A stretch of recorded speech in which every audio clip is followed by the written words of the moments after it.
زمین سے 480 فیٹ اونچے 4500 سال پرانے اس پیرامڈ کے اندر ایسا کیا تھا جس کو صرف دیکھنے کے لیے ریسرچرز نے ایک روبوٹک کیمرہ پیرامڈ کے اندر بھیجا۔ ایک جگہ پر آ کر روبوٹک کیمرہ رک گیا کیونکہ اب اس کے سامنے پتھر کا ایک سلیب تھا۔ ریسرچرز کا ماننا تھا کہ اس سلیب کے پیچھے ضرور کوئی ایسا راز چھپا ہے جو پچھلے 4500 سالوں سے دفن ہے۔ یہ راز ان کو ہر قیمت پر جاننا تھا، اس لیے انہوں نے روبوٹ کے آگے ایک ڈرل مشین لگائی جس نے اس پتھر کے سلیب میں باریک چھید کر دیا۔ اب اس چھید کے اندر ایک کیمرہ بھیجا گیا جس نے سلیب کے اس پار ایک ایسا منظر دیکھا جو پچھلے 4500 سالوں سے کسی نے بھی نہیں دیکھا تھا۔ مصر یعنی ایجپٹ میں ٹوٹل 138 اونچے ترین پیرامڈز موجود ہیں جنہوں نے پچھلے ہزاروں سالوں سے درجنوں ارتھکویکس اور کئی خطرناک طوفان کا سامنا کیا، لیکن مجال ہے ان میں سے کوئی ایک بھی ادھر سے ادھر ہوا ہو۔ ان میں سے سب سے اونچا اور بڑا pyramid the great pyramid of Giza کہلاتا ہے، اور اس پیرامڈ کی بیس کا ایریا 13 ایکڑز ہے۔ یعنی اس پیرامڈ کے اندر حیرت انگیز طور پہ ایک دو نہیں بلکہ پوری 9 فٹ بال فیلڈز آرام سے فٹ آ سکتی ہیں۔ ایک ایسٹیمیٹ کے حساب سے اس پیرامڈ میں ٹوٹل 23 لاکھ بڑے بڑے پتھروں کا استعمال ہوا، جن میں سے کئی پتھروں کا وزن 50 ٹن بھی تھا۔ اگر اس کے ٹوٹل وزن کا اندازہ لگایا جائے تو اس پیرامڈ کا وزن 60 لاکھ ٹن ہے، جو 12 برج خلیفہ کے وزن کے برابر بنتا ہے۔ لیکن اتنے اونچے اور عالی شان پیرامڈز بنانے کا آخر مقصد کیا تھا؟ ہزاروں سال پہلے جب انسان کے پاس کوئی ٹولز بھی موجود نہیں تھے، تب ان پیرامڈز کی دیواروں کو کیسے انچ بائی انچ لیول کیا گیا؟ کیسے 50 ٹن وزنی پتھروں کو اسکوائر شیپ میں کاٹ کر بغیر کرین کے ہی 480 فیٹ اونچائی تک پہنچایا گیا؟ اور ان کو بنانے میں ایسے کون سے انجینئرز کا ہاتھ تھا جنہوں نے ان پیرامڈز کو ارتھ کوئک پروف کے ساتھ ساتھ ان کی تمام سائڈز کو ایگزیکٹلی 51.5 ڈگری کے اینگل پہ سیٹ کیا؟ یہ سب آپ جان سکیں گے آج کی اس ویڈیو میں۔ تو آئیے شروع کرتے ہیں۔ Challenge number 1۔ کئی صدیوں سے مختلف ریسرچ ٹیمز اس پیرامڈ کی کنسٹرکشن ٹیکنیک جاننے کے لیے سر جوڑ کر بیٹھی تھی کہ آخر اس پیرامڈ کی ہر side exactly north, south, east اور ویسٹ پہ بغیر کمپس کے کیسے سیٹ کی گئی ہوں گی۔ کئی ایکسپرٹس کا ماننا ہے کہ اس ٹائم کے آرکیٹیکٹس نے سب سے پہلے ایسی زمین تلاش کی ہوگی جو لاکھوں ٹن وزنی پتھروں کا وزن جھیل سکے۔ اس کے بعد پولر سٹارز یعنی وہ ستارے جن کی مدد سے ارتھ کے پولز کا پتہ پڑتا ہے، ان کی مدد سے پیرامڈ کی ہر سائڈ کو مارک کیا گیا۔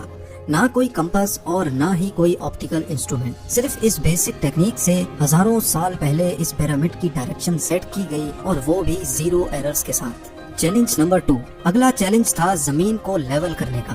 جس 13 ایکڑ کی زمین پر اس پیرامڈ کو بننا تھا، اس کا لیول تھوڑا سا بھی آؤٹ ہوتا تو 23 لاکھ پتھروں کے اس پہاڑ کا کھڑا ہونا بالکل بھی ممکن نہیں تھا۔ اب اس زمین کو لیول کرنے کے لیے اس ٹائم کے انجینئرز کے پاس نہ ہی لیزر لیولر تھا اور نہ ہی ببل لیول۔ ایکسپرٹس کا ماننا ہے کہ کنسٹرکشن سائٹ کی چاروں سائڈز پر کھڈا کر کے اس میں پانی ڈالا گیا ہوگا، اور پھر ایک سائیڈ کے پانی کے لیول سے دوسرے سائیڈ کے پانی کے لیول کو میچ کیا گیا ہوگا۔ جو زمین کا حصہ پانی کے لیول سے میچ نہیں کر رہا ہوگا، اس کو چھینی اور ہتھوڑوں کی مدد سے کاٹ کر لیول کیا گیا ہوگا۔ کئی ایکسپرٹس کا ماننا ہے کہ اینشینٹ ایجپشنز نے اس سمپل ٹول کا بھی استعمال کیا، جس کی دونوں سائڈز پہ لکڑیاں اور اس کے ٹھیک سینٹر پہ ایک رسی سے پتھر بندھا ہوا ہے۔ اگر پتھر زمین سے ٹچ ہو گیا اور اس کی رسی ٹھیک سینٹر لائن پہ آ رہی ہوگی تو اس کا مطلب ہے کہ بیچ کی زمین پرفیکٹلی لیولڈ ہے۔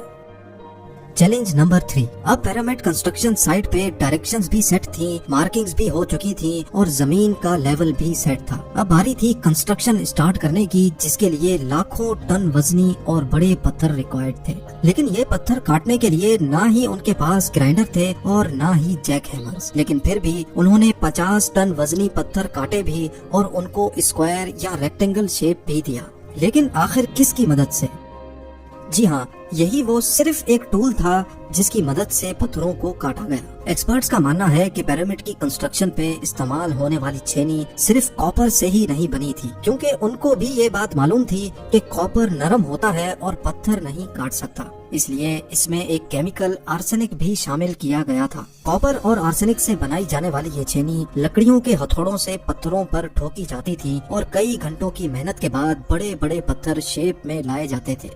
Challenge number 4۔ اب چونکہ یہ خاص قسم کا پتھر جس کو آج لائم اسٹون کہا جاتا ہے، اس کی کٹائی پیرامڈ کنسٹرکشن سائٹ گیزا سے 250 کلومیٹر دور ٹورا کے شہر میں ہو رہی تھی۔ اب مسئلہ تھا یہ پتھر گیزا تک ٹرانسپورٹ کرنے کا۔ ہر ایک پتھر 50 ٹن یعنی 50,000 kg کے برابر تھا، جو تقریباً 3 پیسنجر بس کے وزن کے برابر بنتا ہے، اور ایسے 23 لاکھ پتھر صرف ایک پیرامڈ میں استعمال ہونا تھے۔ اتنا زیادہ وزن ٹرانسپورٹ کرنے کے لیے نہ ہی اس دور میں کوئی جانور کام آ سکتا تھا اور نہ ہی ان کے پاس ٹرکس موجود تھے۔ حتیٰ کہ اگر آج کل کے جدید دور میں بھی یہ کام کرنا پڑے تو ٹرانسپورٹ کمپنیز کو اچھا خاصا ٹف ٹائم آئے گا۔ حیرت انگیز طور پہ یہ کام ورکرز اور کشتیوں کی مدد سے کیا گیا۔ جی ہاں، ٹورا اور گیزا کے درمیان موجود ریور کا فائدہ اٹھایا گیا اور بڑی بڑی کشتیوں میں پتھر لاد کر پیرامڈ سائٹ پر پہنچائے گئے۔ ایکسپرٹس کا ماننا ہے کہ یہ کام اتنا آسان نہیں تھا۔ شپس میں اتنے بڑے پتھر کی لوڈنگ اور ان لوڈنگ میں کم سے کم بھی 500 مزدوروں کی آرمی ایک ہی وقت میں لگائی گئی ہوگی۔ Challenge number 5۔ جو ایکسپرٹس کی ٹیمز پیرامڈ کی کنسٹرکشن پر ریسرچ کر رہی تھیں، ان کو اب اپنے کئی سوالوں کے جواب مل چکے تھے، لیکن ایک بات ان کو ہر وقت ستا رہی تھی کہ لائم سٹون کٹ بھی گئے، ٹرانسپورٹ بھی ہو گئے اور کنسٹرکشن کے دوران ایک کے اوپر ایک لگنا بھی شروع ہو گئے۔ مسئلہ یہ تھا کہ پتھر اتنی اونچائی تک آخر پہنچائے کیسے گئے ہوں گے۔